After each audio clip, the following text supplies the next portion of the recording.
Hello friends, সবাইকে আমার ভালোবাসা ভরা নমস্কার জানিয়ে শুরু করছি নীলিমা রেসিপির আরেকটি নতুন পর্ব। আজ করব গ্রেভি নুডলস। সন্ধ্যাবেলার টুকটাক খিদের জন্য কিংবা রাতের ডিনারেও এই গ্রেভি নুডলস কিন্তু ভীষণ ভালো লাগে। এর জন্য আমি এক মুঠো বিনস কুচি নিয়েছি, এক মুঠো গাজর কুচি নিয়েছি, একটা ক্যাপসিকাম টুকরো ও একটা টমেটো কুচি করে নিয়েছি। 100 গ্রাম বোনলেস চিকেন লম্বা লম্বা করে টুকরো করা আছে। একটা বড় সাইজের পেঁয়াজ কিউব করে কাটা রয়েছে। 3 থেকে 4টে কাঁচা লঙ্কা কুচি নিয়ে নিয়েছি।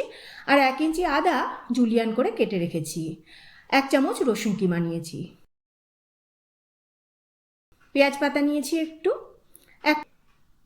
এক প্যাকেট চাউ নিয়েছি। 1 চামচ কর্নফ্লাওয়ার লাগবে। বাটার নিয়েছি, 2টো ডিমও নিয়েছি। নুন লাগবে স্বাদ অনুযায়ী। 1 চা চামচ গোলমরিচ গুঁড়ো নিয়েছি। যে যেরকম ঝাল পছন্দ করেন সেই অনুযায়ী কম বেশি করে নিতে পারেন। 1 চামচ ভিনিগার নিয়েছি। 2 চামচ সয়া সস নিয়েছি। প্রথমে জলের মধ্যে নুন ও সাদা তেল দিয়ে নুডলসগুলো সেদ্ধ করে নেব।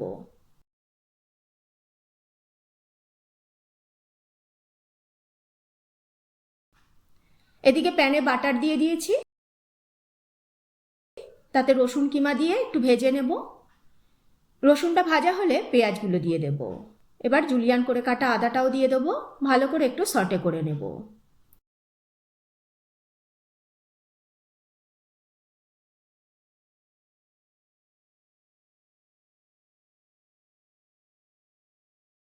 এবার এর মধ্যে চিকেনটা দিয়ে দেব, একটু ভেজে নেব।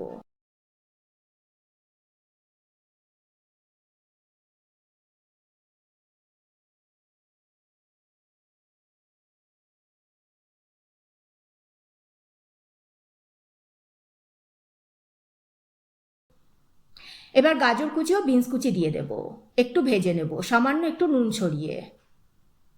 এই চাইনিজ খাবারগুলো হাই ফ্লেমে করতে হয়, আর প্রতিটা সবজিতেই একটু ক্রাঞ্চিনেস থাকবে। এমনভাবে ভেজে নেব, খুব বেশি সেদ্ধ করব না।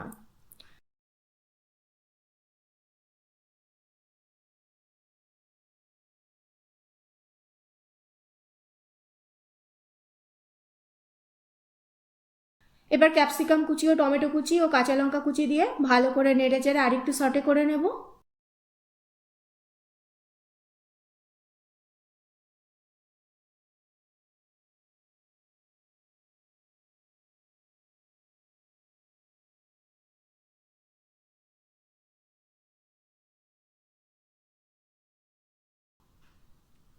এবার এর মধ্যে গরম জল দেব। যে যেরকম ঝোল পছন্দ করবেন সেই অনুযায়ী কিন্তু জল অ্যাড করবেন।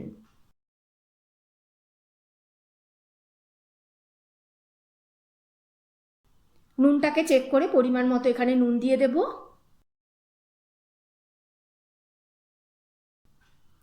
জলটা ফুটে উঠলে নুডলস দিয়ে দেব।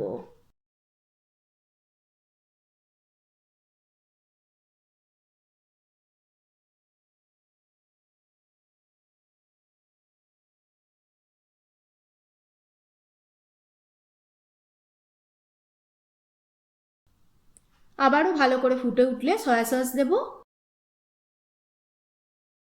গোলমরিচ গুঁড়ো দেব।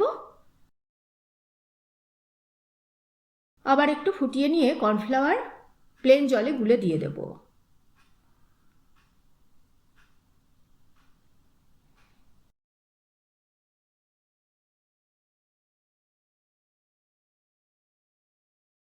এবার 2টো ডিম ফেটিয়ে ওপর থেকে ছড়িয়ে দেব। সাথে সাথে একটু নেড়ে চেড়ে নেব।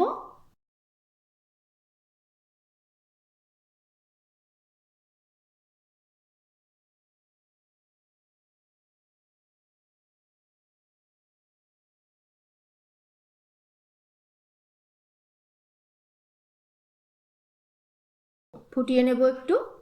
এবার ভিনিগার ছড়িয়ে দেব আর পেঁয়াজ পাতা কুচি করে দেব।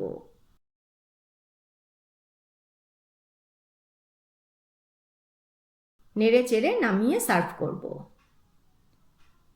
টুকটাক খিদের জন্য কিংবা ব্রেকফাস্ট ডিনারের জন্য পারফেক্ট এই গ্রেভি নুডলস রেসিপি। কেমন লাগলো আমার আজকের রেসিপিটি কমেন্ট করে জানাবেন। ভালো লাগলে একটা লাইক করে দেবেন। আপনাদের একটা লাইক আর কমেন্টই আমাকে উৎসাহিত করবে পথ চলতে। আজ তাহলে এই পর্যন্তই। আবারও হাজির হয়ে যাব নতুন কোনো রেসিপি নিয়ে, নতুন কোনো পর্বে। ভালো থাকবেন, সুস্থ থাকবেন সবাই।